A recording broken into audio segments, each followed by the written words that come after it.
Thank you, Khushi. A very good evening and good afternoon, everyone. I'm Dr. Neera Gupta from Immunil Therapeutics, and I head clinical development and medical affairs at Immunil. On behalf of Immunil, it gives me immense pleasure and privilege to welcome all the distinguished speakers, faculty members, and participants who have joined us today to this scientific meeting and international speaker webinar.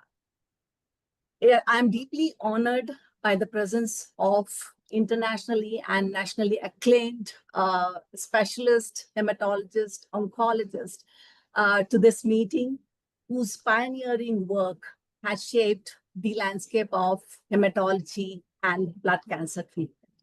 It is deeply honored to have you with us. It's a testament to the global collaboration that we have your presence and your willingness to participate, exchange your experiences, and share your expertise in this meeting. We really look forward to an exciting discussion, thought-provoking presentations, and an enriching experience. As an international speaker, we have Dr. Annalisa with us, and the chair for this program is none other than Dr. Pankaj Malhotra. He is the professor and head at clinical hematology and the BMT unit at PGI Chandigarh. Sir will be talking about setting the context with the evolving landscape of CAR T-cell therapy in India. So we have innovation in-house, and how do we shape this landscape in terms of blood cancers? We'll hear out from Dr. Pankaj, sir. Dr. Pankaj, over to you, sir. Okay. Thank you. Thank you, Dr. Neera. Greetings from PGI Chandigarh. So let me share my slides.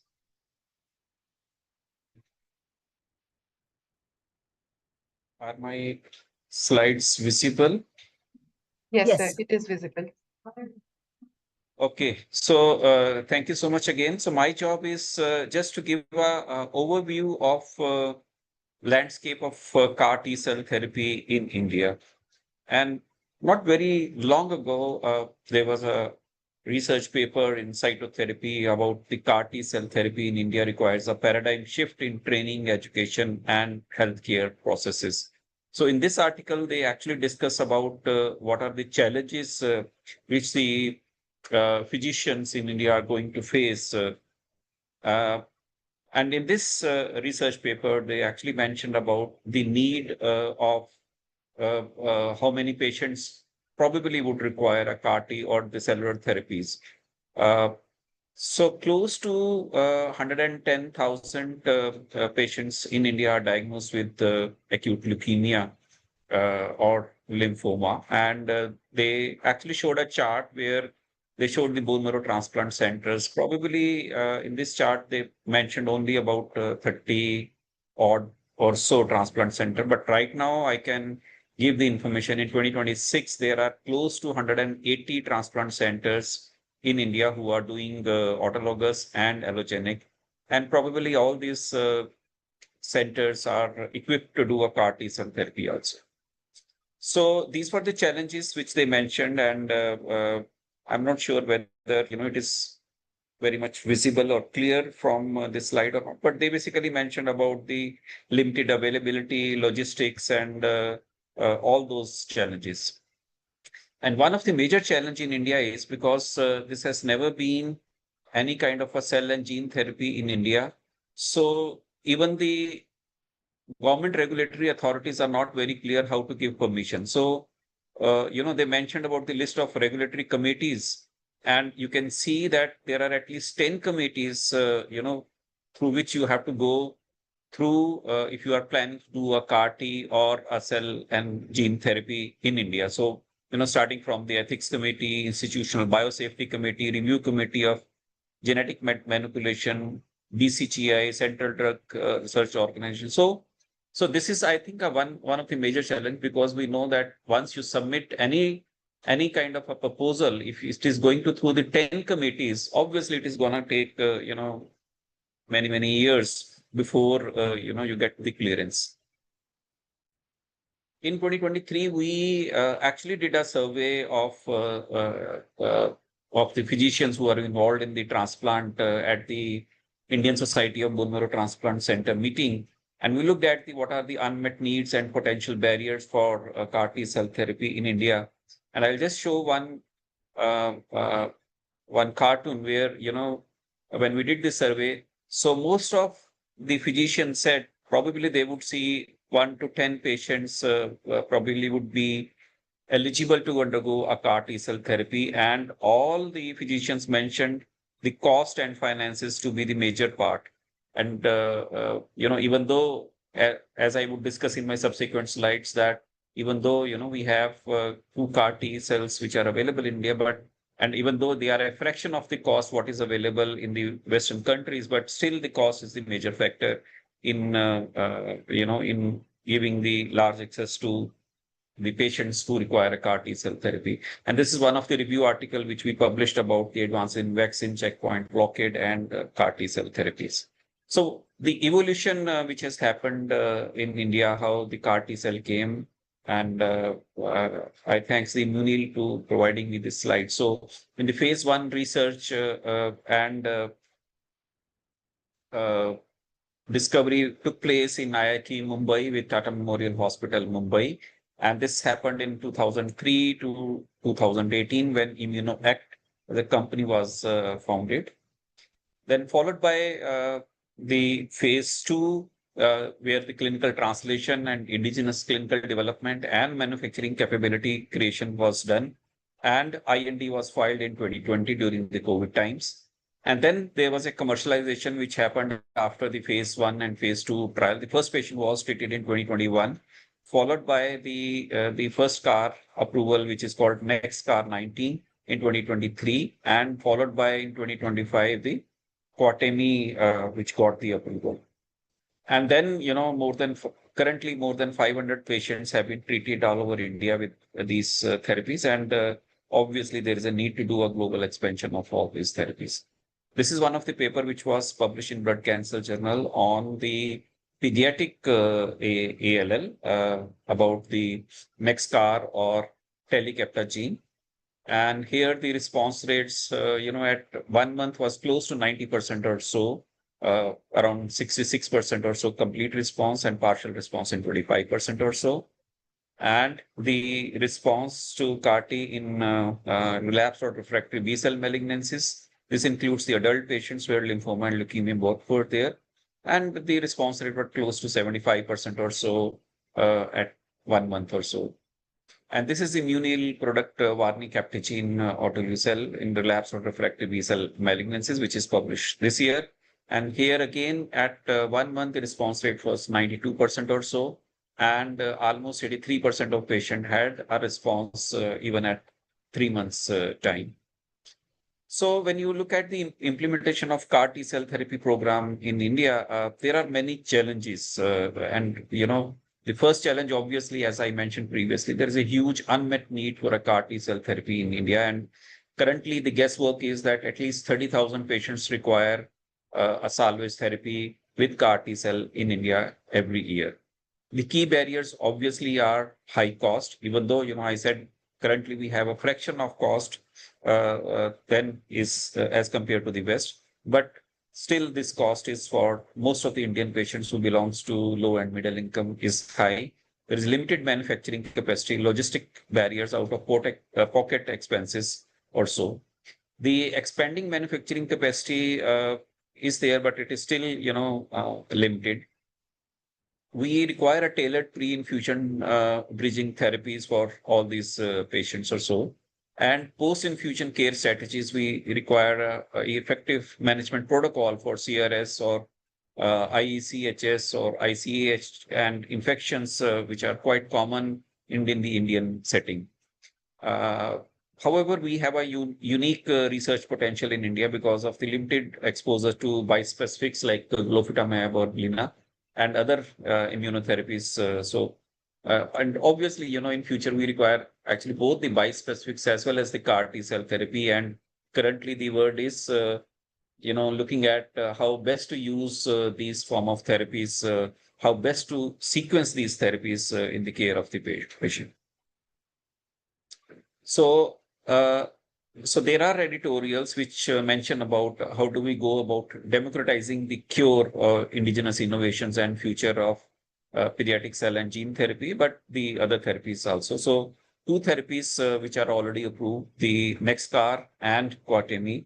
The CD19 pediatric ALL is going on in CMC Vellore. BCMA CAR-T for multiple myeloma is in the pipeline currently in phase 2 or so. And then there are tri-CAR-T cell therapy and third and fourth generation CAR-T which are coming, and dual CD19 and CD22. So overall, there are 9 to 10 CAR-T cell therapies program which is going on in India. And hopefully in the next couple of years, we will see more CAR-Ts coming up in India. So this is the roadmap for achievement of equitable patient access to the cell and gene therapy in India. We have to have a good foundation, and the most important is the government funding and incentives, and minimizing the the approval committees. So we require probably only one committee or so which can approve this therapy, and then we need a building blocks like local manufacturing, skilled workforce, and GMP facility. And so that, if we have all this, then we can have an equitable patient access, affordability, treatment, long-term follow-up of these patients. So, okay, this is in brief about the roadmap of CAR-T cell therapy in India. Thank you so much for giving me this opportunity to participate in this discussion, and over to panel discussion. Thank you so much. Thank you, sir, for that insightful overview on the evolving landscape of CAR-T cell therapy in India. So building on this perspective, it is equally important for us to understand where we stand globally and how international experience can guide us forward. So before we move to our next topic, it is indeed an honor to introduce our esteemed speaker for today's webinar, Professor Annalisa Ruggeri. Professor Annalisa is a senior consultant at the Hematology and Bone Marrow Transplant Unit of the San Raffaele Scientific Institute in Milan, Italy. She is also the head of cell therapy at her institute. She is also the scientific chair of the Eurocod office in Paris and the secretary of Cellular Therapy and Immunobiology Working Party of the EBMT. She has authored more than 200 peer-reviewed publications and also has participated as an invited speaker at many international conferences such as ASH, European Society of Hematology, and EBMT. Over to you, Professor Annalisa. Thank you very much, and good afternoon, good evening to everyone. First of all, I wish to thank all of you for the kind invitation, and Dr. Vipul Sheth for the long-lasting collaboration and the opportunity to show the indication and the main activity of the EBNT in the setting of CAR-T cell therapy in non-Hodgkin lymphoma. And I have to say that I'm very honored to speak to your community, not only because I love your beautiful country, but also because as from the European point of view, is the number of patients and the resources allocated are extremely different. So all the effort done for implementing the academic research and having your own product for your patients is really such an amazing objective, and congratulations for all your contribution for the cell therapy in patients with lymphoma. So I think may I go with the slide, or you can go probably. I cannot. You would have the controls, Professor, so you can keep moving the slides. I'm not trying. Oh, okay. So it's probably me. So okay. So we can stay in this slide just to show. These are the data from the EBNT registry according to the last publication on and data cutoff of March 2026, showing a clear constant increase in the number of patients transplanted and the number of patients receiving CAR T-cell therapy for the different indication. It is important to know that patients are growing not only in the main diagnosis, the hematological malignancies, but also in the setting of other indications such as the autoimmune, and we will see briefly later on. But I cannot go out. The slide don't move. So I don't know why. Can you go to the next slide?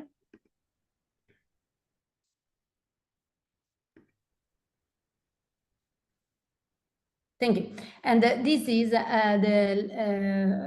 actually exactly to this one. We have the following one. We have a constant increase in the number of CAR T per year, approaching more than 6,000 per year reported to the registry. And as I was mentioning, of course, non-Hodgkin lymphoma remain the most important indication for transplantation, and we will see how also the treatment is changing according to the different line of therapy, but also other indications such as the autoimmune disease, and this is of extreme importance. Just the previous one.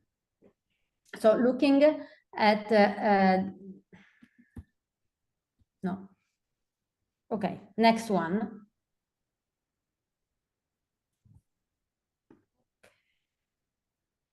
Okay, so focusing on non-Hodgkin lymphoma, which is the topic of our talk today, we had, according to the FDA, EMA, and also the national authority in Italy, we had a clear change with the main trial and the approval from the different treatments. So there are nowadays several different products available in the market with a different indication, and we will see how also the toxicity profile of each product is changing, allowing to choose and select the best product, for instance, for the frail patient or for those with the high tumor burden, and according to the main characteristics. So we can see next slide how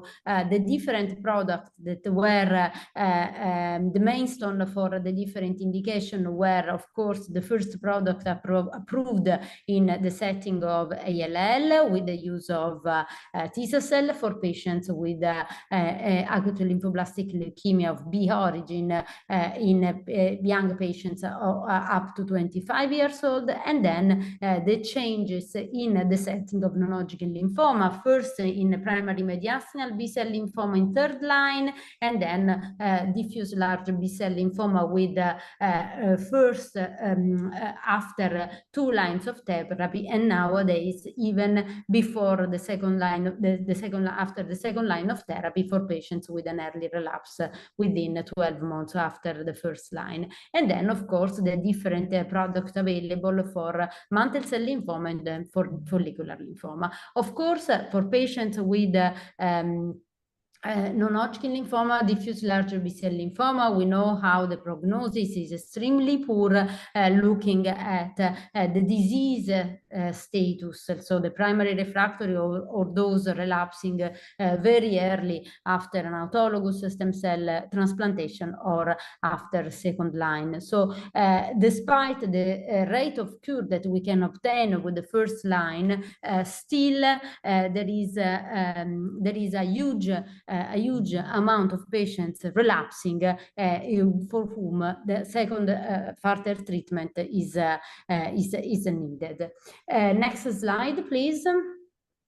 So when we look at the CAR-T in patients with lymphoma more than second line, we had the different product associated with the main trial, namely the Zuma one, with the product which is the Axicell, Tisacell, the Juliet, and the Transcend for Lisocell. The three products are nowadays in commerce available, and it is clear that it is important how the co-stimulatory domain is extremely is one of the key for the efficacy of the treatment, and also we will see how it drives also some of the different toxicity profile.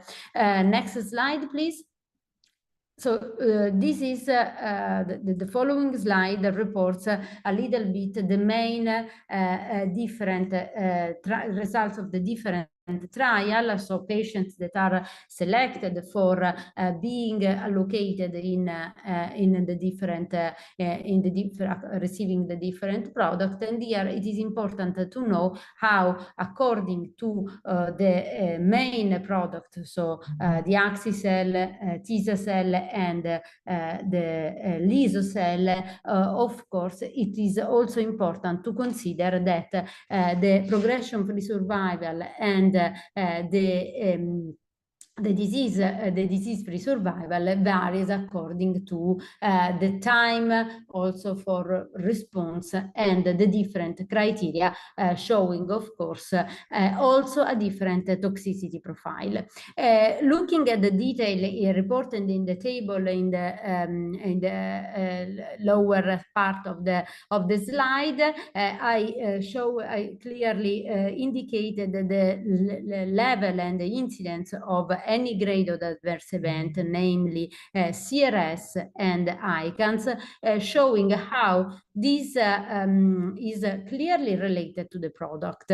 We know that with the Axicell, and the main characteristics of the product is associated with a higher risk of CRS and ICANS, differently than the other available product. However, nowadays, and we will probably discuss later on about how it changed the management of the early complication, especially the early CRS and ICANS, how it is nowadays less important in terms of grade more than grade 2. So the impact of the CRS also in the outcome, final outcome, namely the mortality, is clearly reducing with the new strategy for the management of the disease. So the next slide, please. And the following one, because of course patients included in the trial are of course very selected patients and well monitored patients. However, there is also an important consideration to be done, that is the comparison between those patients included in the clinical trial and what is in the real world. And we had since now several different publications. Next slide, please, showing how the data reported in the clinical trial, which are in the first side of the slide, are clearly comparable with those reported by the registry analysis, in which, of course, all the patients are combined, not selected patient included in the trial. So clearly showing how it is reproducible, it is superimposable, and not only in the rate of efficacy, so the progression-free survival, the overall response rate, and the clinical response, but also the toxicity profile, namely the grade 3 to 4 of CRS and ICANS. So these are data both from the CIBMTR, USA Consortium, and also EBNT, and we had also important experience coming from national registries, such as the French National Registry, which clearly demonstrated how it is superimposable and comparable with the data reported in the clinical trial. So the use of CAR T in patients with refractory to after second line changed completely the algorithm in the treatment, and of course the number of patients who are now receiving an autologous stem cell transplantation is reducing, of course, due to the management and also the safety profile of the CAR T product. Different products are available, and of course several evaluations can be done when we select the appropriate treatment, and Axi-cel has been reported with a slight superiority in terms of efficacy, but also a higher cost of toxicity, which nowadays is becoming more manageable. I would say. So it is really important to consider and to be confident that those products can be used safely in the second line after the relapse of the second line. But thanks to the opportunity of having this product early in line, nowadays we had the possibility of use, especially in the setting of diffuse large B-cell lymphoma, those treatment even in patients relapsing after the first line of therapy. Please go ahead with the 2 slides. Next one and the other one. Exactly the next one. So here is quite an algorithm of what I was mentioning before, because out of the patients that unfortunately relapse after the first line of therapy, and 70% almost are early relapse within the first year. And for the other patients, half of them are not transplant eligible, so they cannot be properly cured, and even those who are transplant eligible, not all receive a definitive cure after those treatment, because of course the incidence of relapse is still high also after the first line. So those patients who are ineligible for autologous and those relapsing early within the first year after treatment face a very, very poor prognosis. So looking on next slide, please, on what is the background and the results of the application of the CAR T, anti-CD19 CAR T in the setting of diffuse large B-cell lymphoma in second line. Of course, the results were extremely enthusiastic, namely in terms of progression-free survival and overall survival, showing how, in comparison with the standard of care, of course, there was a clear benefit of the treatment with the CAR T treatment, and this has been demonstrated by ZUMA-7, which then allowed to the approval of this Axi-cel in the specific patients, as well the transform with the Liso-cel. And again, we had several different reports showing how those data are confirmed by the real world data. We had cases reporting from the registry, from the national registry, namely the French and the UK, clearly confirming how the incidence of the toxicity is quite manageable, especially in the setting of severe grade 3 to 4 CRS and ICANS. So whenever we look at the real world data and what is the results of the clinical trial, the results are consistent, and the benefit of curing those patients with the CAR T-cell therapy is really clear and impacting. So next slide, please. So these data clearly bring a new treatment algorithm for patients with diffuse large B-cell lymphoma, in which for those patients relapsing early after the first line of therapy, which again are the majority of those patients, most frequently the young one associated with very severe disease, they can be allocated for the use of CAR-T in second line. And the ZUMA-7 clearly demonstrated the benefit of axi-cell over second-line chemo plus autologous, and so therefore the benefit for cure. Of course, there are still a lot of place for the third-line treatment therapy option, and we will discuss during the next time the use of bispecific and how this possibility of treatment can interplay with the treatment algorithm for diffuse large B-cell lymphoma. Next slide, please. So regarding the follicular lymphoma, of course, follicular lymphoma is a different disease in which, of course, there is a slower disease growth in the beginning with the PFS events occurring later, but of course the incidence and the possibility of transformation and therefore the aggressivity of the disease is still very, very important. So those patients, especially for those having grade 3 follicular lymphoma, the indication for the use of CAR-T has been demonstrated in the different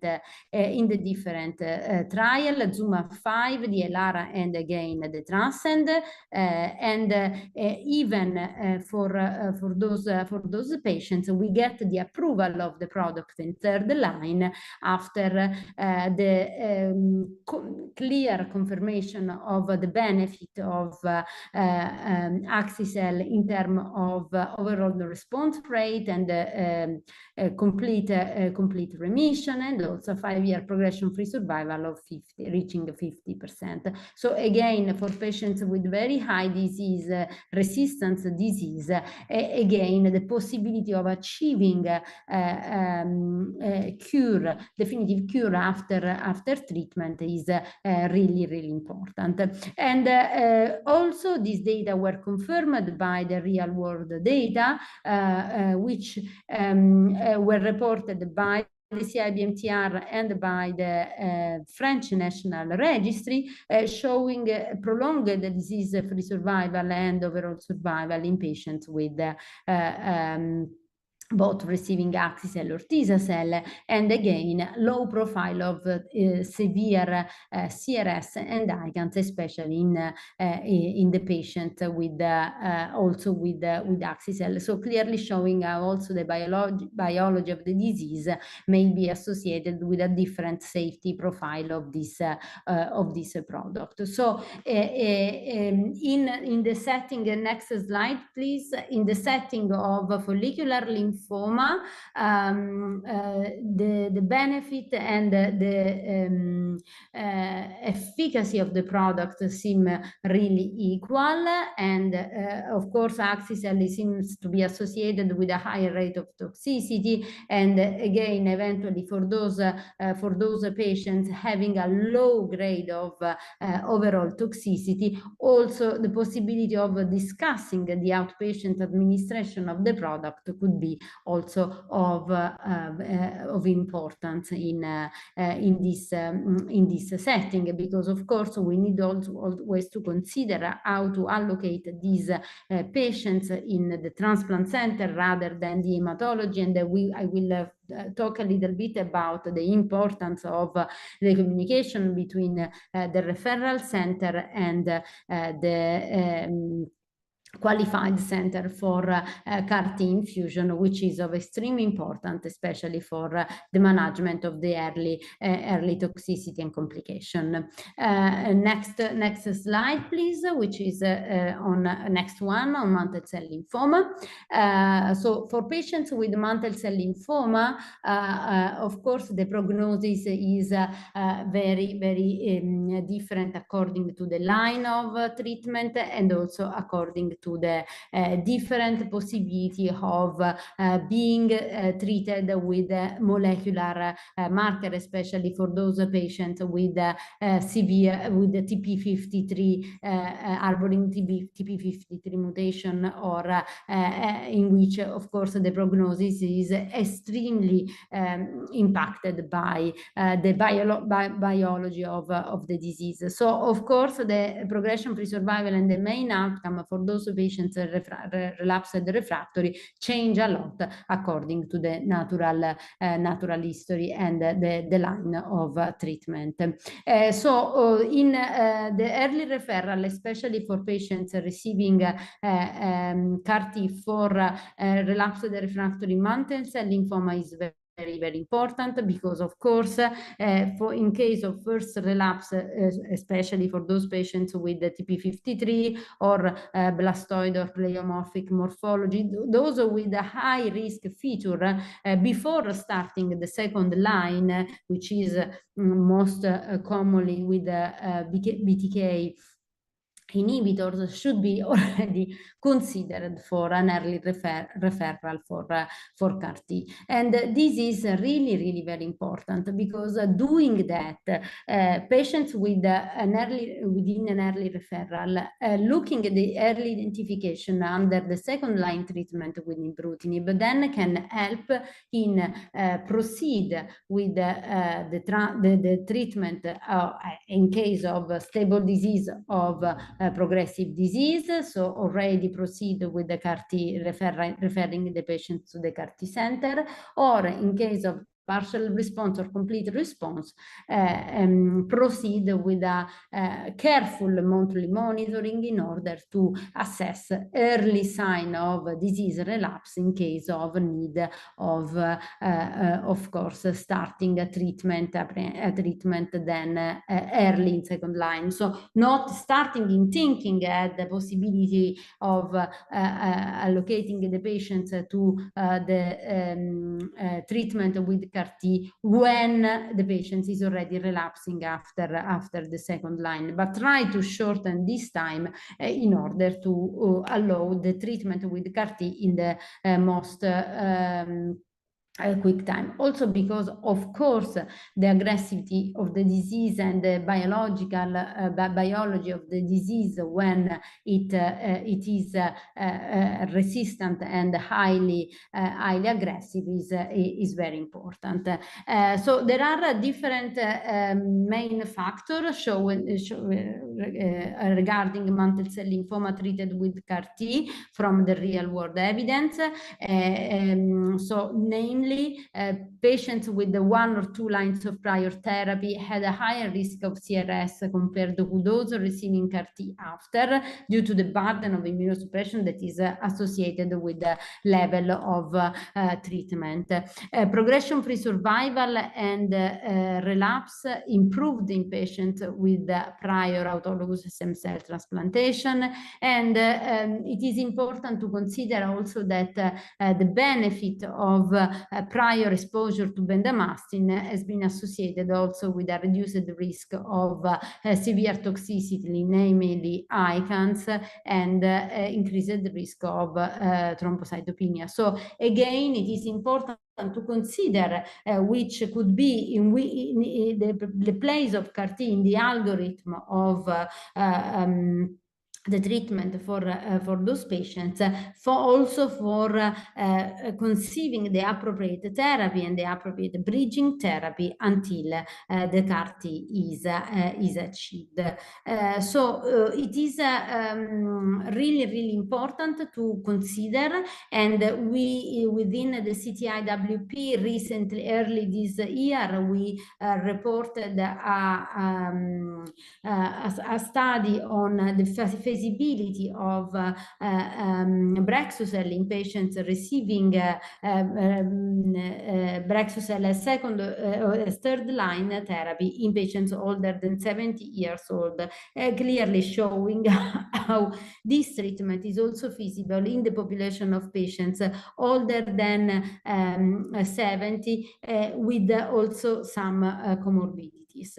So what about the data from the real world data and the clinical trial? Again, very good rate of progression-free survival and overall survival, mainly demonstrated by the axis, the ZUMA-2, and of course, real-world data included also patients who were not eligible for the ZUMA-2, mainly those having BTK naive or who received other bridging therapy. So again, the real-world data in this setting are very important to clearly demonstrate the feasibility of those patients also outside the clinical trial. However, when we consider how to allocate our patient with the different possibility and the different type of treatment that we have, because nowadays we have a lot of product already available in the market and also in the different lines of therapy. Of course, for major concern remain for patients older in age, patients for whom we may have safety concern, and also the comorbidity of the impact of the comorbidity, especially for patients experiencing a relapse, in which, of course, the burden of the pre-treatment is very, very important and impacting in the tolerance of the different new product. And of course, I can discuss about the picture for Europe that is already a lot challenging for us. The logistical challenges that we face in our activity is very, very important.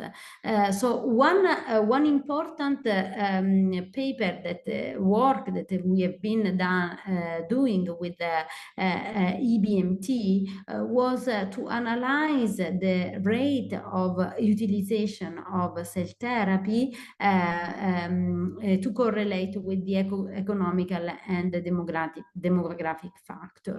And this has been an exercise to correlate the treatment rate with the economic and demographic factor, which may impact in the patient history. So what has been clearly impacting in this, looking at this study, and it is here reported in these three pictures, that the proportion of patients that with an indication for allogenic or autologous transplantation was constant according to the gross net income for the main European countries. However, the allocation for CAR-T was lower, and this is because having this new treatment, the possibility and the resources allocated for putting the patient in the right time for receiving the treatment is less impacting. So it is important as a community to increase the awareness and the understanding of CAR-T therapy, to expand the resources and the capacity to deliver properly the cell, and of course to develop sustainable and innovative financing approach to manage the cost and the cost of the treatment and the cost of the therapy and the entire management itself. So we within the BNT we have been working on the criteria for defining the main characteristics for the eligibility of CAR-T, because of course there are some conditions for which the patient is eligible for CAR-T, but there are different factors that interplay between the true indication according to the criteria, but the real feasibility. So first of all, talking about non-clinical factor. The referral model is something very, very important to be considered and to be really taken into consideration for the different patients who are eligible for CAR-T but are not receiving the CAR-T in time because of not a proper early identification or referral.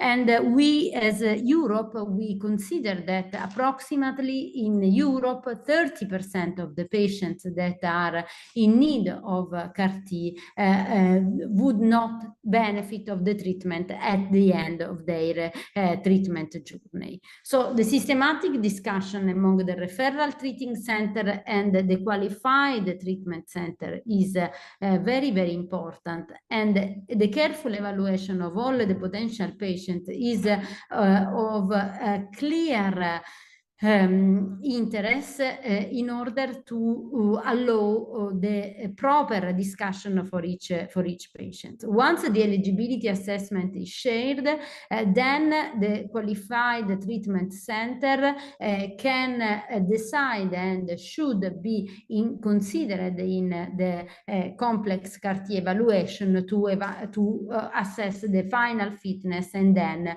indicate the possibility of proceeding with the treatment. And of course, the qualified treatment center should perform the initial assessment very early in order to shorten the brain to vein interval, which has been reported to be associated with better clinical outcomes. And one example that has been adopted in some countries, like in France, is the decentralized apheresis center. And this has been also part of the new re-evaluation of the FACT and JC standard, which has been delivered in October 2024, and for the first time are joint between the FACT, so US and Europe, clearly showing how a single collection which include apheresis, marrow, and other tissue source is considered, and it is possible for center who want to proceed with the accreditation to propose a standalone accreditation for immune effector cell centers, which is quite new, of course, challenging because it could be of risky, especially for the management of the toxicity, not having the resources and the infrastructure of doing also the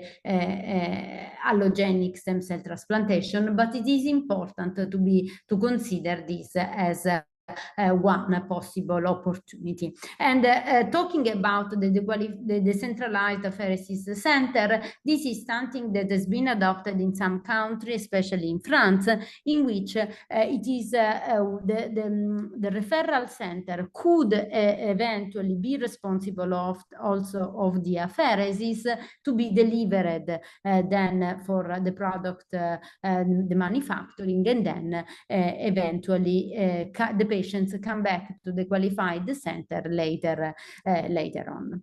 So talking about the clinical factor, there are different important factors that should be considered related to the fitness of the patients and then the disease-related factor. So talking about the patient's fitness, age is of course one of the most important factors that is associated with the different outcomes also in the setting of stem cell transplantation.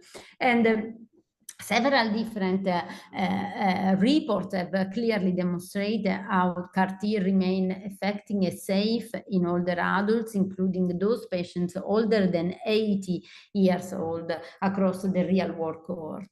I have briefly mentioned about our publication in the setting also of patients older than 80, and this would be also of interest for patients with multiple myeloma, in which, of course, the age and the different possibility of treatment is becoming more and more in the advanced age of their treatment journey. Multi-center and registry studies confirm comparable outcomes in older patients when treated with anti-CD19 CAR-T, and of course, as we are all used to do with in the transplant setting, a comprehensive geriatric assessment helping identify older patients who may benefit of this kind of treatment. It is important to consider that CRS and ICANS risk is product dependent. We have nowadays more evidence of a higher toxicity profile of Axi-cel versus the other product, and eventually for patients in advantage age, choosing the product associated with the lower risk of toxicity is probably suitable. And age alone should not be a criterion for excluding patients from CAR-T referral. Then the geriatric assessment can help in identifying and properly select the main product for the patient. And this was the paper I was referring before on patients older than 70 years of age treated with Brexucel for relapsing refractory mantle cell lymphoma, with, of course, very high grade of CRS or grade and ICANS, but again, the proportion of patients experiencing more than grade 3 was approximately 10%, and very, very effective overall survival and progression-free survival reaching 60% in those patients. And again, in a subgroup of patients treated or being older than 75, there was no difference in terms of outcome. So the most important factor is not the age per se, while the frailty of the patients and the performance status. So the functional status and not the chronological age should be considered as the main factor for choosing one treatment other than another one. What about the CNS involvement? Because patients with CNS involvement, patients can be treated both for the presence of CNS involvement primary or secondary in a second relapse.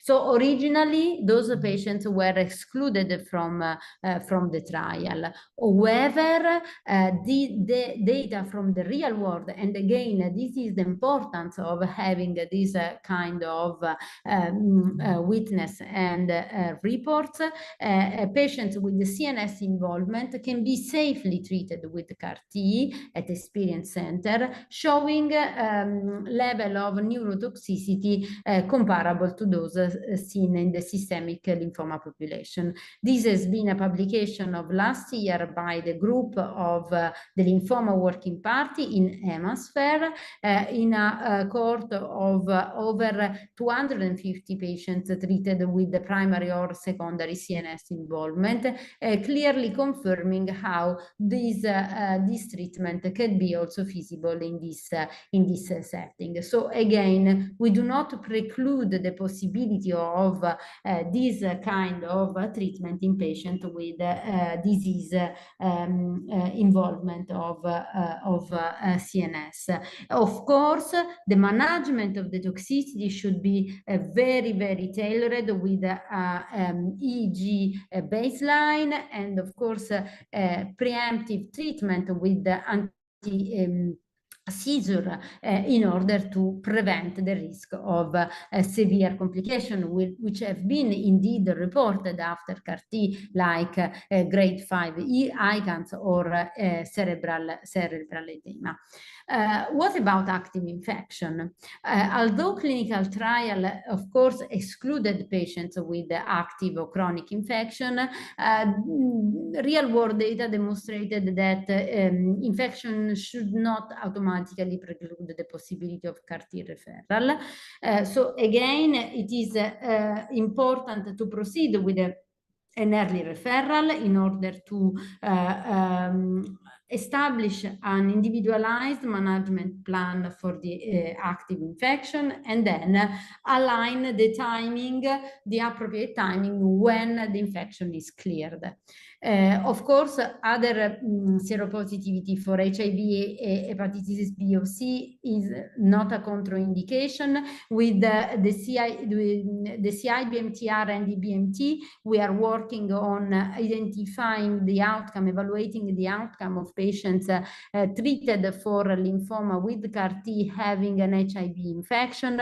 We are at the data at the stage of the data collection. However, it seems to be not an exclusion criteria. So those patients who are, of course, more fragile are also may also benefit of this kind of treatment. And it is really important to assess a sort of infection prevention at the time of CAR-T infusion, as patients receiving CAR-T are indeed immunocompromised and very often associated with a high burden of disease. So it is important to consider that the assessment with the score that we have, such as the hematotoxicity score, are important to identify those patients being at risk of ICAT, so the long immune effector cell associated hematotoxicity, and who can eventually benefit of antibacterial or antifungal prophylaxis in their journey. So the CAR hematotox score is a validated tool for predicting the toxicity before CAR-T using the number of neutrophil count, the platelet hemoglobin, CRP, and ferritin. So very easy tool, which are commonly done and performed during the patient referral, and then identify those who may benefit, for instance, of early GTSF administration or antifungal or antibacterial prophylaxis. So again, this is the assessment of the infection risk before CAR-T is of extreme importance.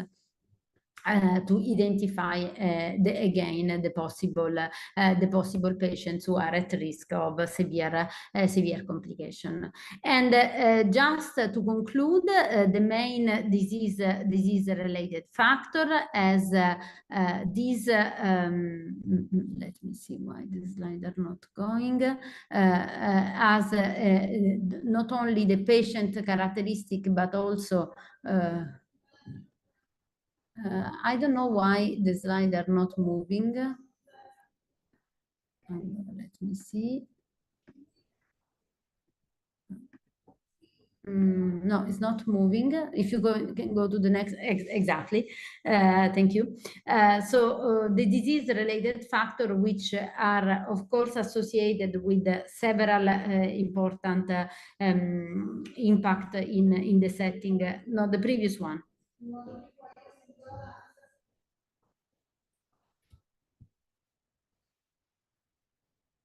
Wait, the previous one.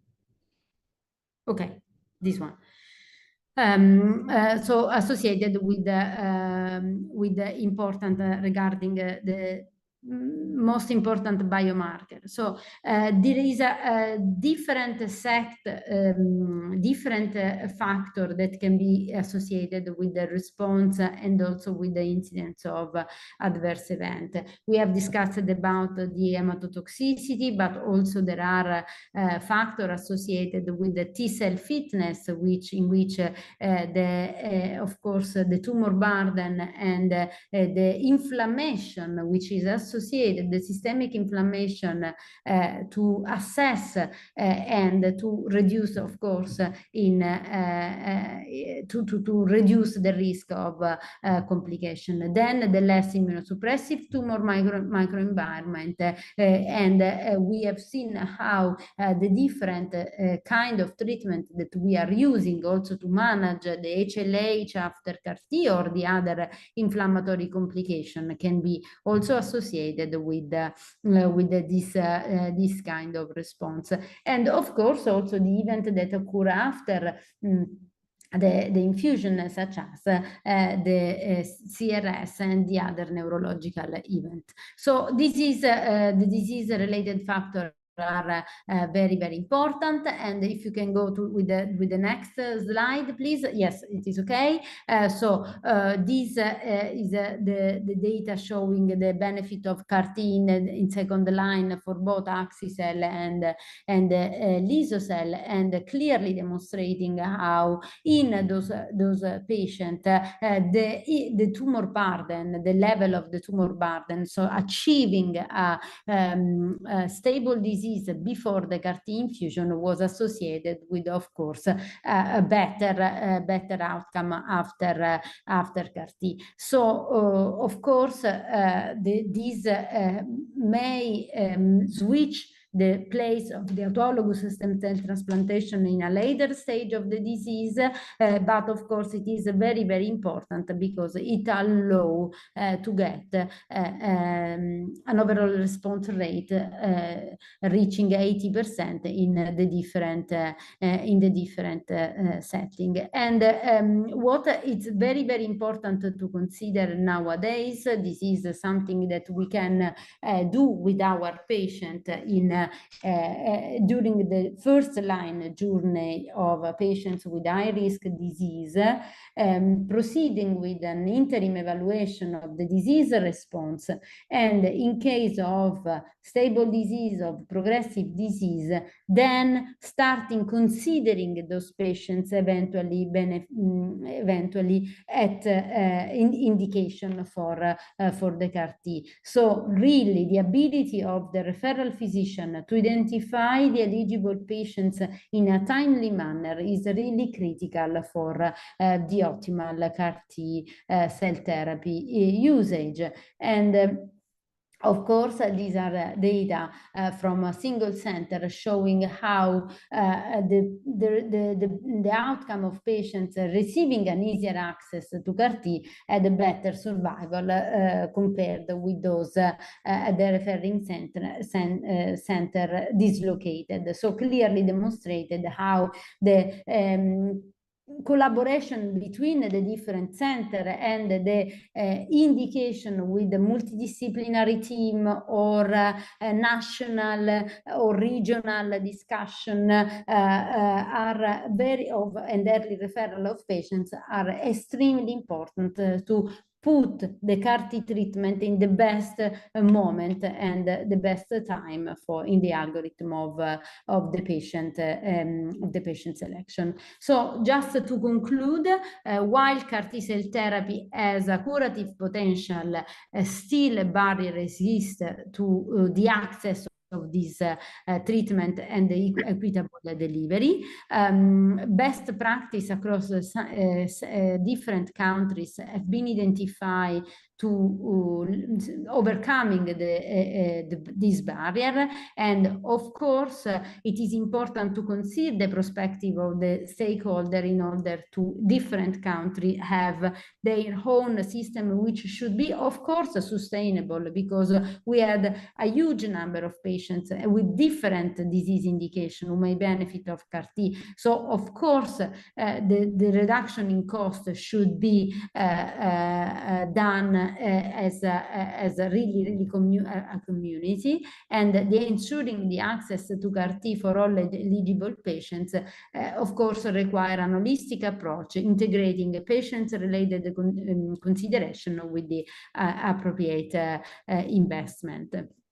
And with that, I conclude thanking all my colleagues from the Cellular Therapy and Immunobiology Working Party of the BNT, the GoCART Coalition, all patients and families, and all my colleagues in San Raffaele, and all of you for your attention. I'm happy to take a question. Thank you.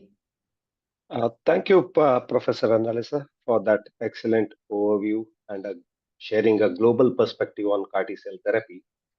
So we have a panel discussion following this. So maybe some of the questions will get answered in the panel discussion.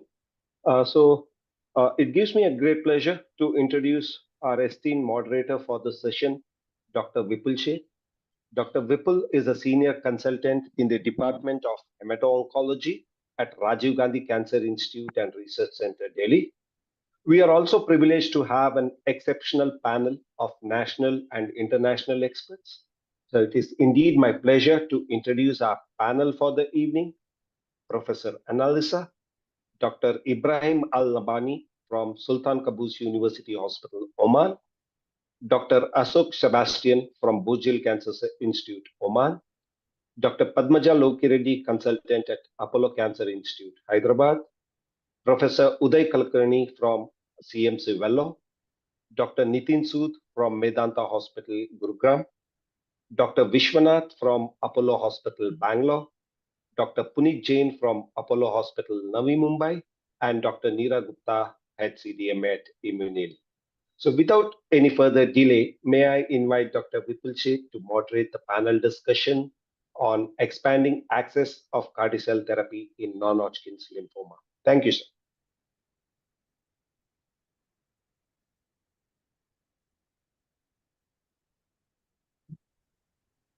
Hi, hello everyone. Good evening. Am I heard? Yes, sir. Okay. First of all, I would like to thank Dr. Rujeri. As always, I'm great pleasure listening to you. I would like to thank Dr. Pankaj Malhotra sir for giving me the opportunity to moderate this session and for excellent overview of development of CAR in India and all the esteemed panelists. I'll just be asking questions pertaining to each panelist, and would also want opinion of Dr. Rujeri and Dr. Malhotra, like whenever they can add in to whichever questions. Can you move the slide, please? So the first question is to my dear friend Puneet. How has the treatment paradigm of relapsed refractory NHL evolved, especially after CAR-T cells, from the conventional that we used to use while studying? Yeah, thank you for this question. I think Professor Annalisa has summed it up so beautifully well that maybe I don't have to answer anything. Clearly, those patients who are refractory and, some of them relapse within 12 months, they really do. And many of them, in fact, are transplant ineligible early, almost 50% as per the information that the professor had shown. Clearly, CAR-T has made a difference, and it's even useful as per the CIBMTR data early on in, after first or second line refractoriness, rather than pushing it lower down the treatment paradigm. So with the Zuma 7, Zuma 5, the Transform trials, clearly CAR-T cell is right up there. And, with the availability of Indian CAR-Ts in the form of Immunact product and Immunil product, we can offer this early on in the therapy, especially refractory or those patients who are relapsing within 12 months of their therapy. Thank you, Puneet. Dr. Rujeri, would you want to add something to it, ma'am?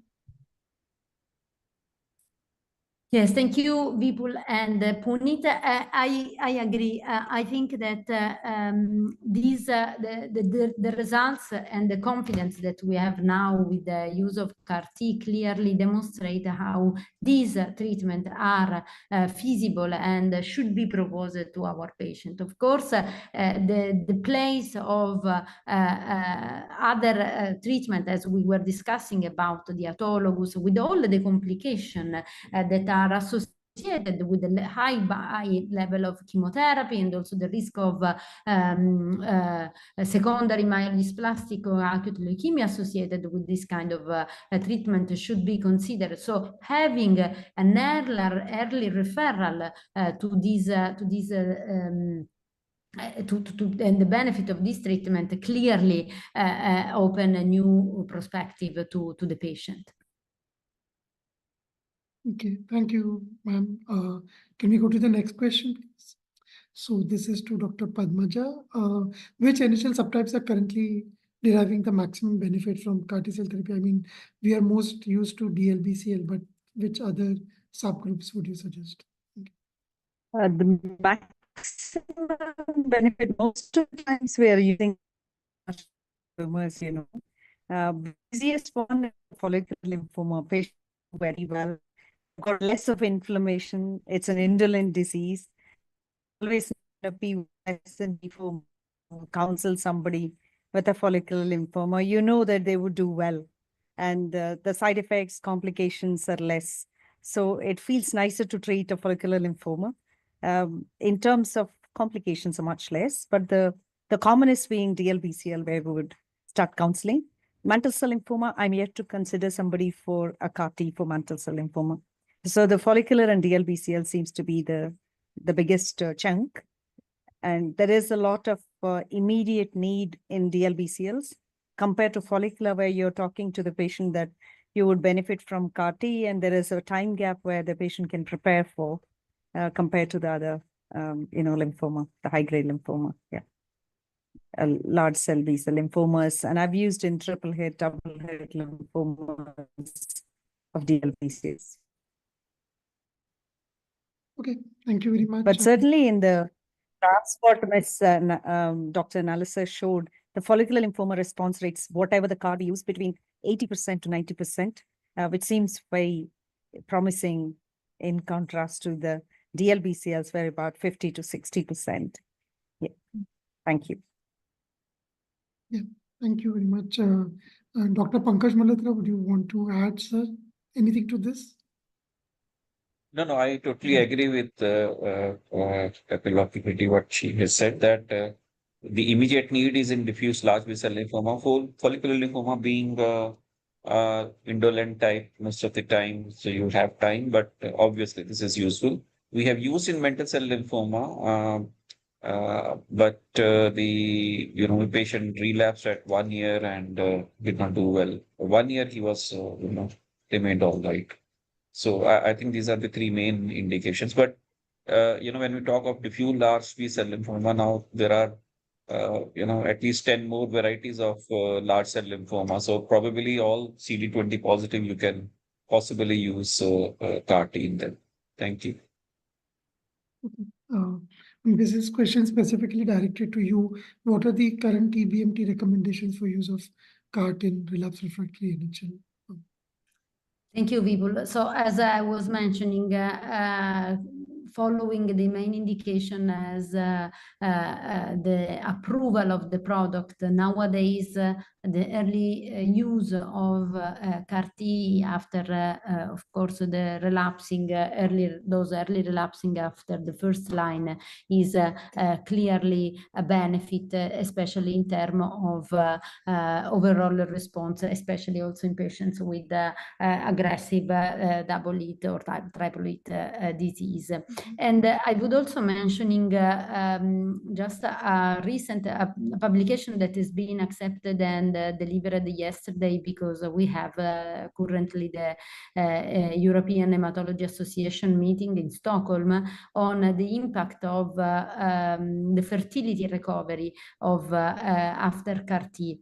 This was the paper has been published in Lancet Clinical Medicine, which is a Lancet journal, and we proceed with a survey across the different centers, and we were able to identify more than 20 pregnancies after CAR-T, and especially those occurring in female patients. Half of them were spontaneous. So even these, we believe as EBNT and as a community that these are really important message to deliver for the patients also in the counseling, because those patients that can be cured and then recover also with the fertility in terms of spontaneous pregnancy, it is of extreme importance. And as I was mentioning, also for the other indications such as the autoimmune disease. So early referral, and again reducing the brain to vein period, and discussing between the referral center and the qualified transplant center for the appropriate treatment and the appropriate bridging is extremely important to achieve successful outcomes. Thank you. Next question, please. So this is to, again, my dear friend Uday. Which patients are ideal candidates for CAR T-cell therapy? I mean, we discussed this in previous things, so you can just summarize it quickly, please. I think this was already covered in the previous questions as well. I mean, broadly from our experience, if you have lesser disease burden and you are on, you are likely to have a better response. So we would always try to give some form of chemotherapy, trying to get a response prior to moving to CAR-T, and lesser the disease burden before CAR-T. I think in our experience, those are the patients who have had reasonably good outcomes. But yeah, I'm happy to learn from Dr. Aguirre and Dr. Malhotra as well. So, Dr. Ujiri, you. Yes, thank you. So yes, the ideal disease, the ideal candidate is again something that should be really considered according to the frailty scale, the level of the disease burden, because we clearly have evidence that the high disease burden is impacting with both toxicity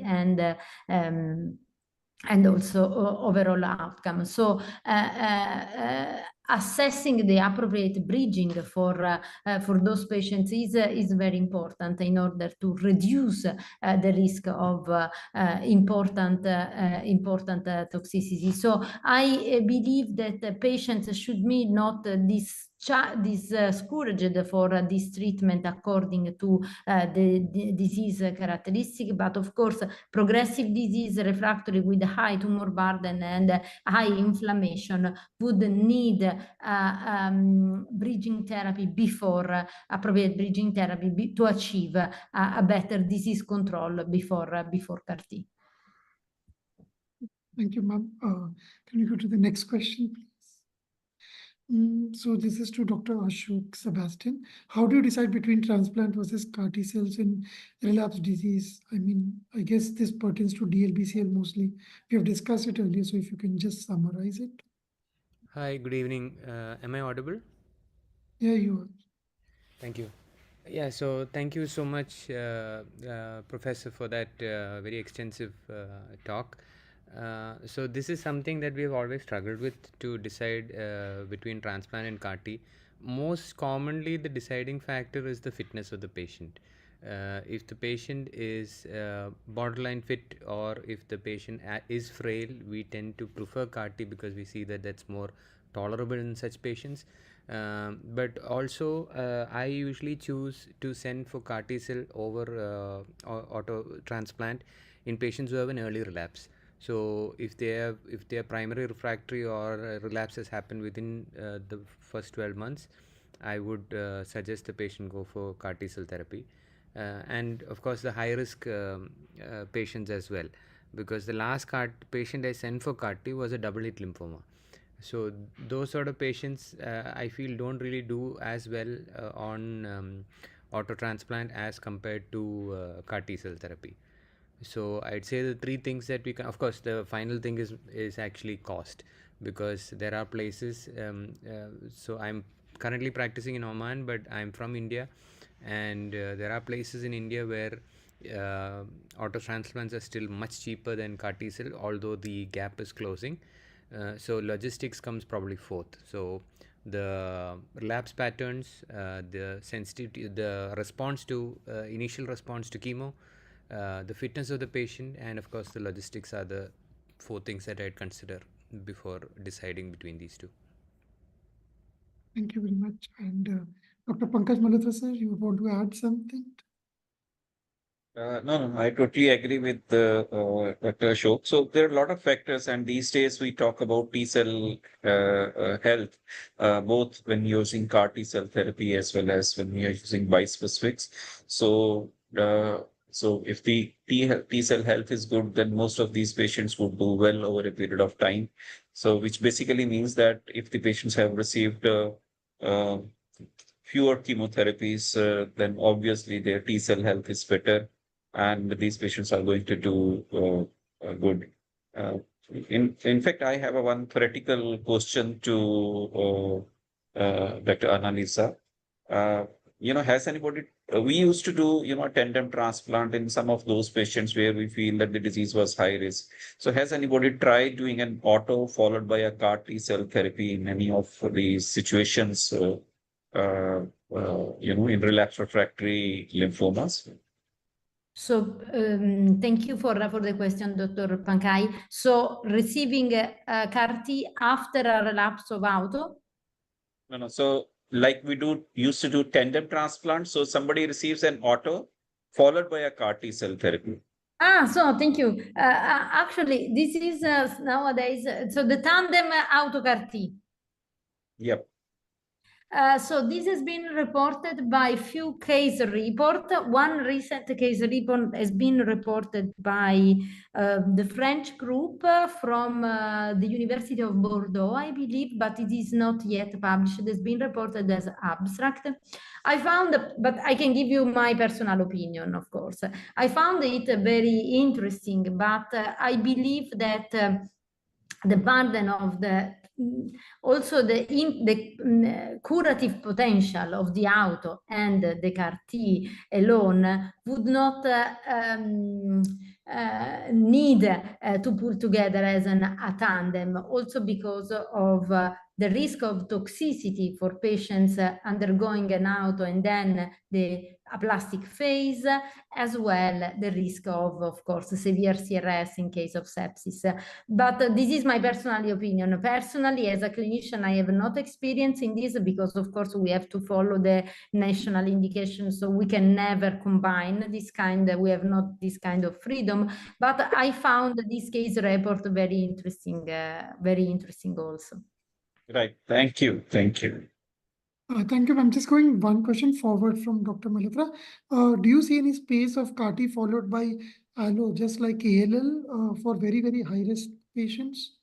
Or allo after CAR T? Yeah, So in it depends. remission, not after relapse. Just for No, as consolidation. Do you mean as consolidation? As consolidation. But this has been discussed a lot for patients with BALL. For patients with non-Hodgkin lymphoma, I think not only the potential curative treatment of CAR T, but also the further option that they can have with the use of bispecific to not justify a consolidative approach with the transplant, the allogenic stem cell transplantation. I would be more cautious in monitoring the patients with the early, of course, time point in order to assess the proper treatment in case of further relapse. Thank you. So the next question is, how do you compare real-world outcomes with pivotal trial data? This is to Dr. Neera Gupta. Thank you so much, Dr. Vipul. I'm really honored to be part of this esteemed panel over here. I'm representing Immunil here, and I'll talk about Immunil data and one in cell CAR-T. So one in cell initially got developed at Hospital de Clínic Barcelona, Spain. And then post-tech transfer, it was further for Indian patients. We did the trial, and we have our investigator, Dr. Pankaj Malhotra sir, over here as well. So we did that trial, and this is approved in relapse refractory NHL in India, and also being developed for ALL cases. So if we look at, there was question that the baseline characteristics of the pivotal data, if we look at the median age was 53 years, ranging from 31 to 66. The high-grade DLBCL in the data were 33% patients, and 33 were follicular lymphoma. 25% were indolent cases. Dr. Pankaj did mention about the publication in Blood ICT for our data imagine study that has happened. We saw at 3 months, 83% of ORR, wherein 70% of the CR that was seen. The question is pertinent because the trial is in small number of patients usually done, and how it reinforces the finding in real world, that becomes very important. So in Spain, if we look at more than 600 patients have been treated with Vanimsal, and in India, 100 plus patients have been treated with Vanimsal. And the data was also presented in Hematicon last year, and we saw the overall response rate of 73% in that data. So it is comparable to the other global CAR-Ts. This is a global CAR-T that we have in India as well. So the data is comparable. If we look at the safety profile as well, the CRS, any grade CRS was 67%, which is like up to 90% we see in the global CAR-Ts, and grade 3 was just 4.2%, while we see up to 26%. ICANS of any grade was not seen at all in our data. So the data of CAR-T is comparable to other global CAR-T, which Dr. Analisa also presented the data of global CAR-Ts. So thank you for this question, Dr. Vipul. I'll hand over to Dr. Pankaj if anything, sir, you want to add to it, because you have witnessed in real world. No. So what you have mentioned is exactly that what we experienced when we were doing the trial. I think the results are the same we have used in the real world also, and the experience is the same. Yeah, thank you. This question is to Dr. Ibrahim. Given the aggressive biology of Burkitt's lymphoma, where do you place CAR-T cell therapy exactly in the paradigm of Burkitt's? Thank you so much, Dr. Vipul. CAR-T in Burkitt lymphoma is biologically attractive, but I think it's clinically difficult. I think the main challenge is, what is the disease tempo? So many of these patients progress during referral, during apheresis, post-apheresis, during manufacturing, or during bridging. The adult published experience remains limited to retrospective studies, and it should not be presented in the same confidence as diffuse large B-cell lymphoma. My perspective is that CAR-T cell is feasible only in highly selected Burkitt patients with controlled disease kinetics, good performance status, no uncontrolled sepsis, and where you have access to rapid manufacturing or clinical trial pathway for CAR-T cell therapy. I can share, for example, recently we had one patient with Burkitt lymphoma, unfavorable, young guy, post 2 cycles of Megarati, has residual disease, but it was very limited localized disease. We had a chance to collect and manufacture. We bridged him, and then we went ahead and infused him. That was in mid-April. So now we are mid-June, we had the day 30 PET scan, which is he's in CMR. So that's very good, but I don't think that's applicable for all patients with Burkitt lymphoma. Now, the other thing to make a comment on is the multi-antigen strategies, such as CD19, CD22 approaches are particularly will be relevant for Burkitt lymphoma because of single antigen escape and early relapse remain a concern for Burkitt lymphoma. So I think durability remains a key unanswered question. Although we see some activity for CAR-T in Burkitt lymphoma. Thank you very much. So just to summarize, you used it in your patient to achieve partial response, right? Not complete response. But it was very good partial response, but he had residual disease post two cycles of. And this was high-risk buckets to start with? High risk, very bulky disease at the start. Okay, thank you very much. Just to switch gears, what is the role of CAR-T cell in primary CNS lymphoma? We just had Dr. Ruggieri showing excellent outcomes in CNS involvement also. So this is to Dr. Vishwanath, his experiences with primary CNS lymphoma. Thank you, Dr. Vipul, and thank you, Immunil Therapeutics, for this opportunity. It was a wonderful talk by Dr. Annalisa, and she did mention about the proof of principle in refractory primary CNS lymphoma that it can be done. And we also have data from the French study as well as of a small number of patients of 27, as well as a meta-analysis of 38 studies. So there is some data to say that it can be safely done in patients with refractory primary CNS lymphoma. So our own experience is quite encouraging. We had a 50-year-old woman who had relapsed primary CNS lymphoma, initially treated with matrix, and then she was not willing for transplant, and then we put her on maintenance with acalabrutinib, rituximab, and lenalidomide, and subsequently she said, okay, I'll go in for stem cell, but then the stem cell collection was inadequate, and then she had radiation, and then she had another round of chemotherapy, salvage chemotherapy with RISE. So it was multiply pre-treated primary CNS lymphoma, and then that's when there was disease progression, and then there was some response with the salvage chemo, and then we decided to go ahead with CAR T-cell therapy. In fact, she sailed through this CAR T-cell therapy. There was no major ICANS, no CRS. And in fact, as we are talking, we just had one MRA which was done. Probably this is the 6th month MRA, and she continues to be in complete response.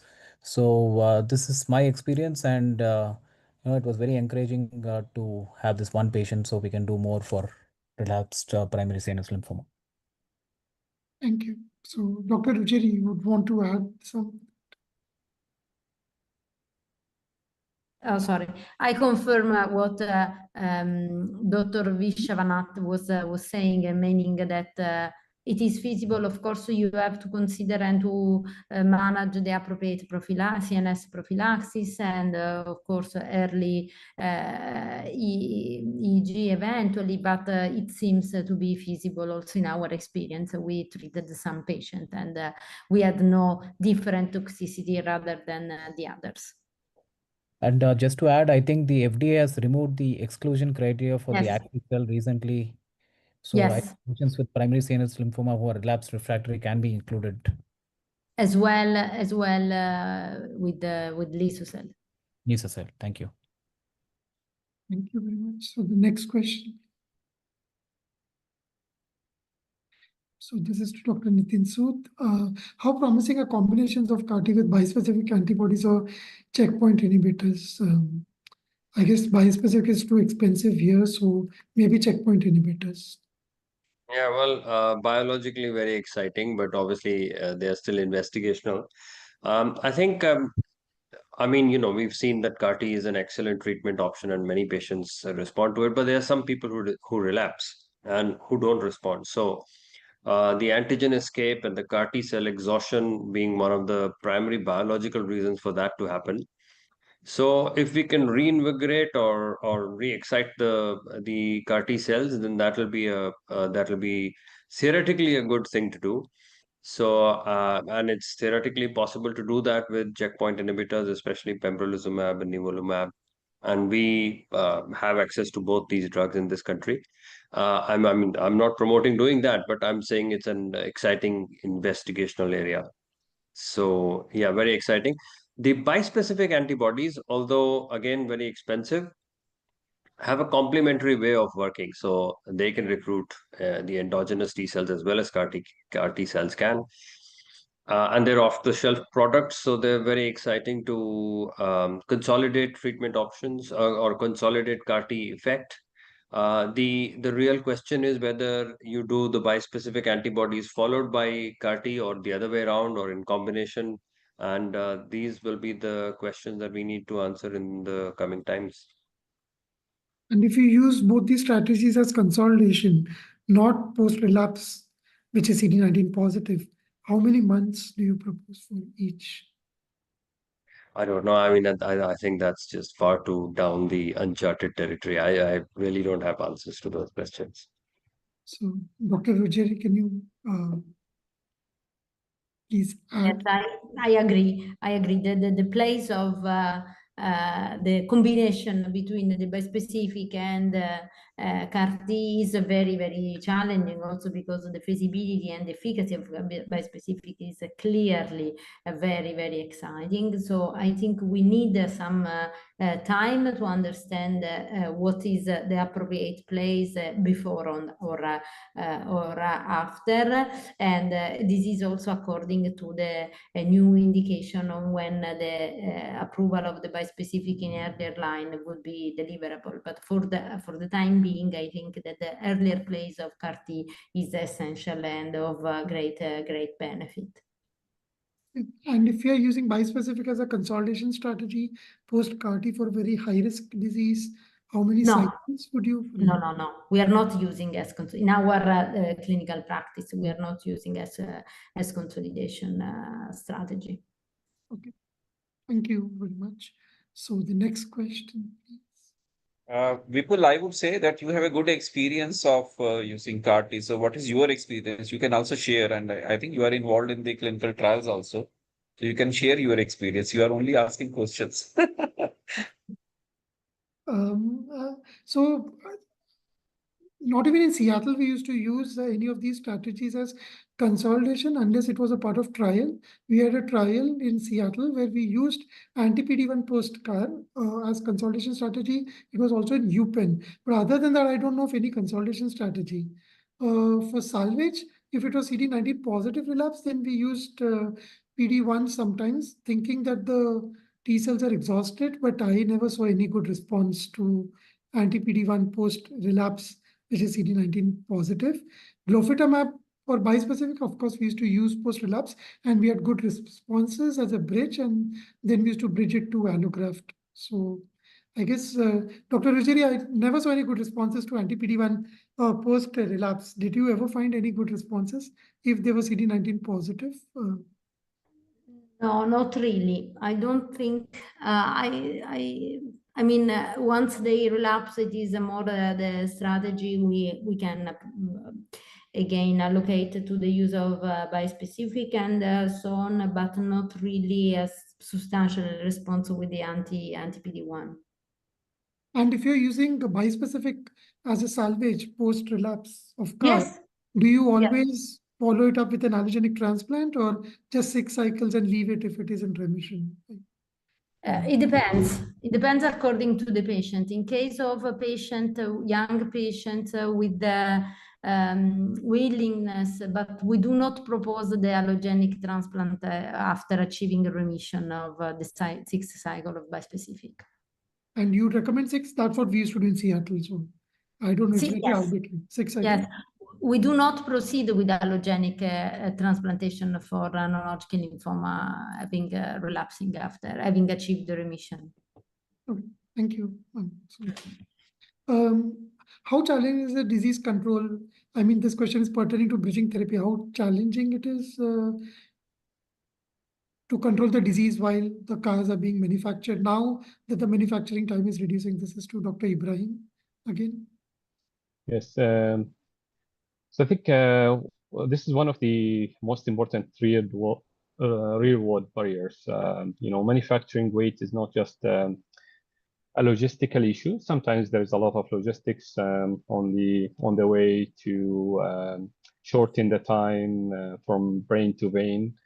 But many of the times it's a biological selection pressure, Many patients with bulky disease, rapidly progressive disease, high LDH, they may deteriorate before infusion. And I think many of us, or maybe all of us, who worked in CAR T centers or currently work in CAR T centers would remember a few patients who were collected, but they were not infused due to deterioration before the infusion time. And I think bridging therapy should be, I think should not be kind of random and should aim at disease control without destroying the bone marrow reserve and worsening risk of infection later on. I think strategies like radiation for localized symptomatic disease, steroids, polatuzumab-based therapy, chemotherapy, although there is some data now on bendamustine may, affect the CAR T function post-infusion. We're talking all after apheresis now. Bispecific therapies could be used based on urgency and access.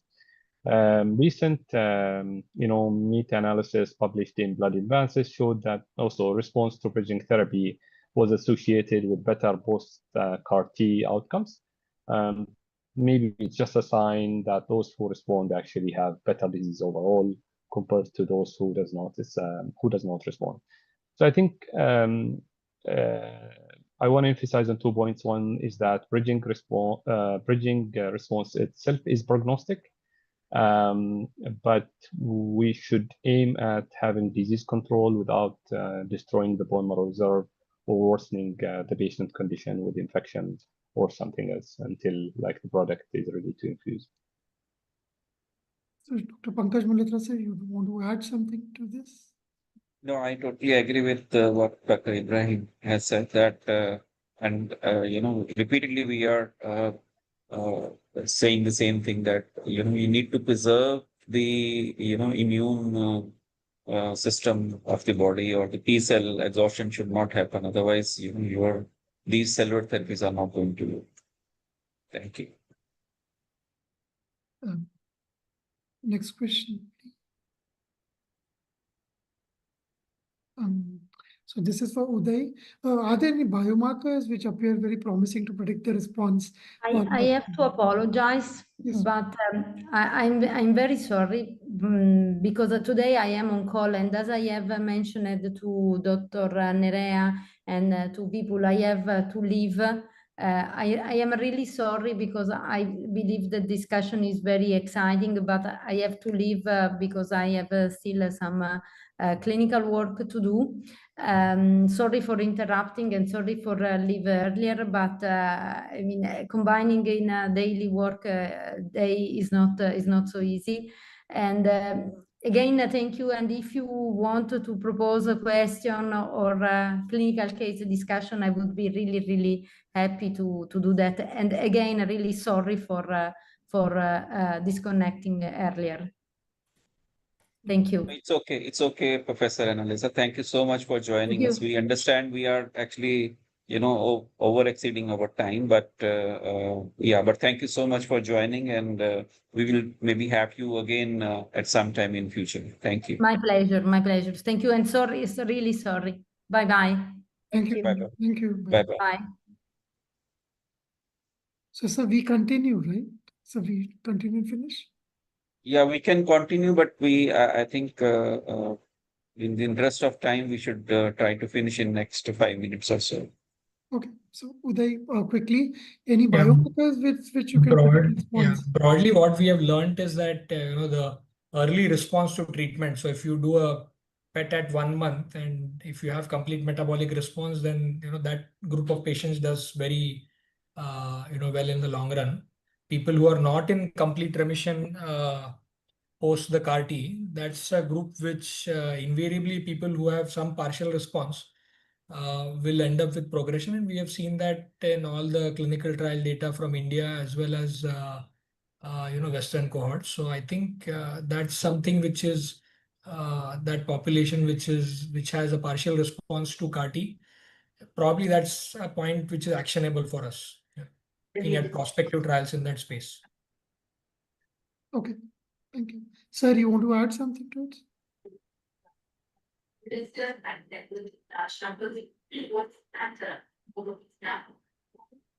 Pankaj sir, you want to add something to what Uday said?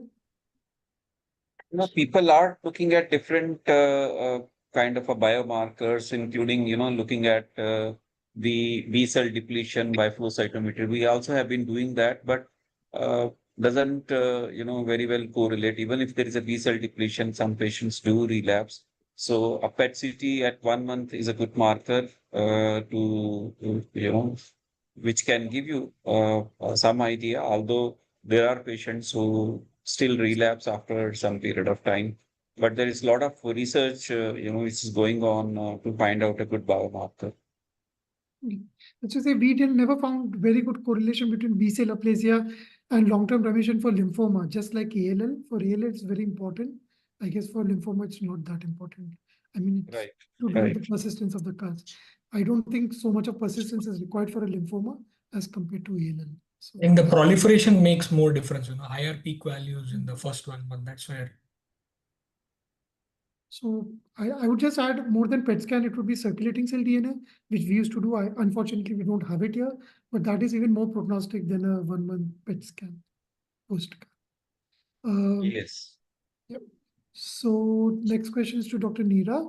Do you think beyond response rates, durability and quality of life is equally important? I mean, I guess it's the most important thing. So let's hear your Thank you. Thank you so much, Dr. Vipul, once again. And the same Dr. Ibrahim also touched upon the durability of the response is very, very important. Once the patient achieves the response, how long they sustain the response, that becomes very important.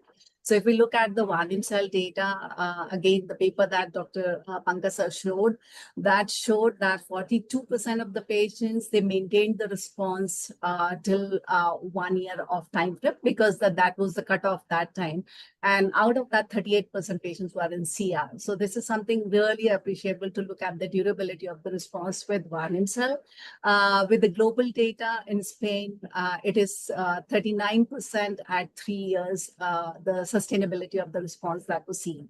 Having said that, these patients, they really need a better quality of life. And we have seen in our Varnim cell data that all parameters of EQ-5T score, the routine care, self-care, all parameters, pain, anxiety, depression, mobility, there was early, sustainable and significant response that was maintained till the data cutoff of 12 months.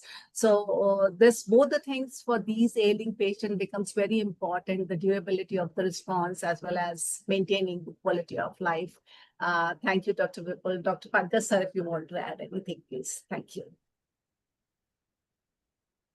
No, I agree whatever you have said.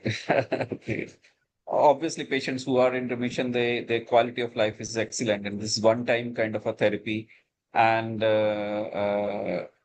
in fact, most of the patients, they do not develop any kind of a reaction, and many times they keep on asking us, why are you keeping us in the hospital, post CAR T cell therapy? And we say, no, we need to monitor you for CRS and ICANS. These rates are obviously very low. And right now in India, we have not come to a situation where we can do these therapies on outpatient basis. So because of the risk of so many things, infections, logistics, and other things. So we still need to keep these patients in the hospital and monitor them for at least 10 to 14 days a minimum. This is what is our practice at PGI. I don't know about the practice at other center, but I think till the time we develop more experience, only then we can consider these therapies on outpatient basis. But their quality of life is most of the time is excellent for these patients, especially those patients who have a low risk, low burden of disease. Thank you. Thank you. So this is to Dr. Padmaja. I guess this we discussed extensively regarding double it and triple it. Is there a role of CAR-T? I mean, the clear answer is definitely yes, but I would like to hear your viewpoint. Can you go to the previous question, please? I mean, Dr. Padmaja, please. Yeah, I think we have discussed extensively. I've had one triple hit lymphoma patient who is primary chemo refractory after DI-EPOC. Couple of questions I had. This patient had a systemic disease, and he had resolution of all the nodes apart from the large primary source, which is on the mandible, which is very much visible. It's almost refractory, no touch with the 2 cycles of DI-EPOC. So the next question is, are we going straight to CAR-T? Are we doing a local radiotherapy? Is it a localized disease? Are we bridging with a bispecific before you go for a CAR? So as you start thinking about multiple opinions come. And certainly a bridging is a big option. I've used obinutuzumab. The biggest question is, you only have, in India, sometimes your CAR is available within 2-3 weeks. So I felt using radiation, you may have a necrosis. You don't want to compromise the CAR-T outcome. And the second thing, should we use bispecific to get them into remission, as it's a chemorefractory? But do I want to exhaust the T cells when the bridging time is only 2-3 weeks? You're going to get the CAR production done. And I want to use a bispecific. This patient is going to be a very bad one. So I may achieve only a PR, and I want to spare this bispecific for a post-CAR consolidation, perhaps. So it's a kind of sequencing and the thoughts about it. So this patient I have had, I've not used a bispecific, I've not used radiation. I've held on to it, given some obinutuzumab, and got on to CAR, and he had a good response. We're waiting for a day 28, but this is a very visible mass, so it's gone down by 90%. If he has got a residual disease, my options are, I want to use bispecifics after the CAR. And the next thing is, are you going to wait until day 90 scan or day 28? You have a residual, do you want to go on for? So perhaps these are the questions. I felt this is a very interesting thing. A lot of us face that they go for another opinion. People say, why not use a bispecifics until your CAR is available? Where you are using 1 dose of obinutuzumab, and then you have 1 dose of 10 milligrams of glofitamab, and then you're ready for a CAR. So if you've not used effective dose, you're just using every agent, a bit of it. So I really appreciate people's thought on it. This is how I have done. I've not used any, and I've used a CAR, and I've kept the no radiation, and I've kept a CAR, bispecific for the option of consolidation, thinking that this is going to be a very bad patient. He may have a residual disease and may have to use it. So yeah, I would really appreciate Pankaj and Vipul, all of you, to say what you would do in the real life. So there is some evidence to suggest that using radiation leads to a better CAR response, and we have used in one of our patient. But there are research papers published which says about that. Bispecifics definitely no before the CAR-T, and this is based on the experience because we are going to exhaust your T cell population. So, but you have done excellent. So both these options are open. So giving obinutuzumab, giving some form of low dose kind of a therapy, and then proceeding towards the CAR-T.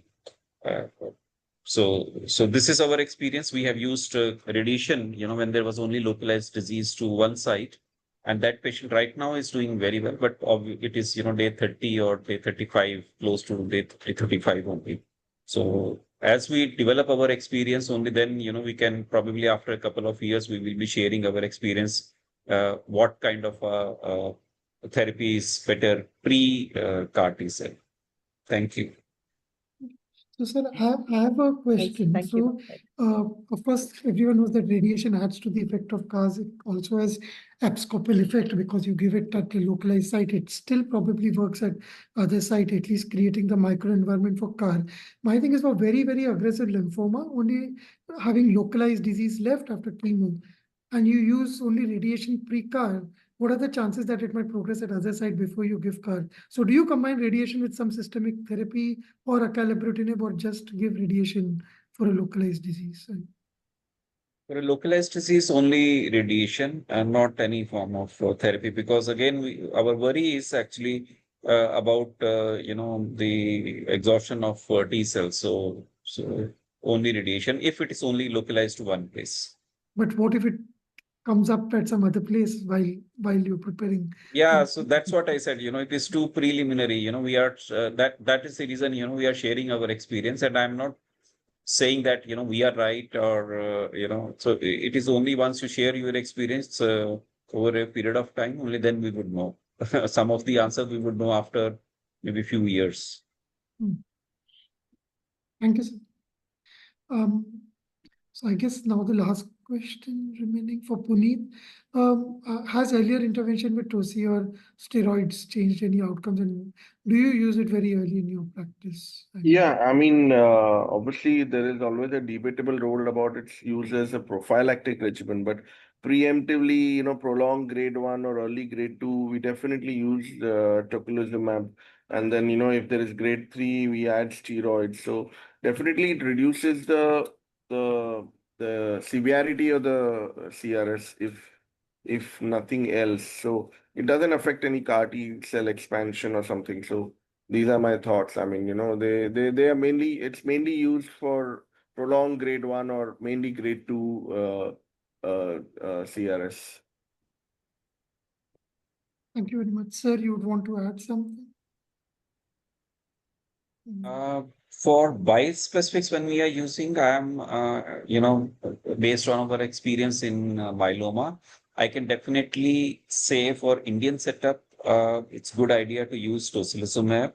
And the reason for that is because the patients develop fever. Many times in India, we are not sure whether it is because of the infection or because of the CRS. And then by default, we start the patient on antibiotics first. And if it is CRS, then obviously you are losing time. So, but this is based on of our experience of using bispecifics in myeloma. But here in CAR T and whatever CAR T which we are using, we have not used prophylaxis with tocilizumab, and we just monitor these patients.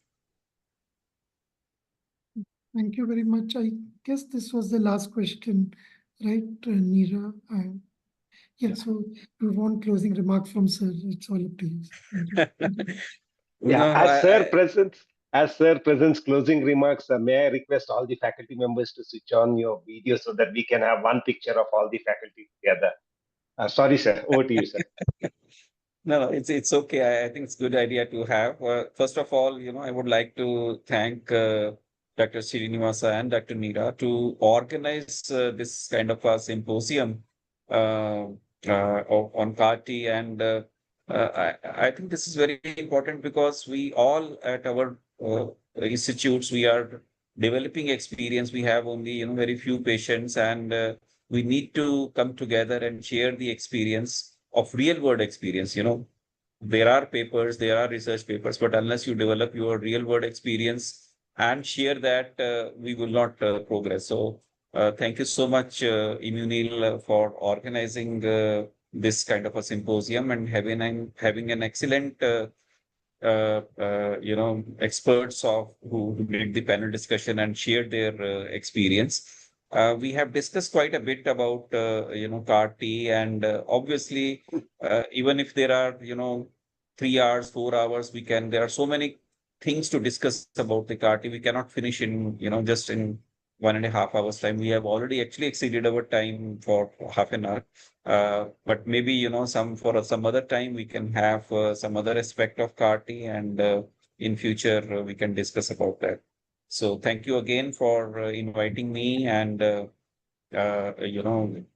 asking me to participate in this symposium. Thank you so much. Thank you. Yeah, everybody. Thank you. Thank you very much. Thank you, everyone. With this, we'll conclude the session. And we really hope this discussions inspire further learning and collaboration. Thank you all. Have a wonderful evening. Good night. Thank you. Bye-bye. Bye-bye. Thank you.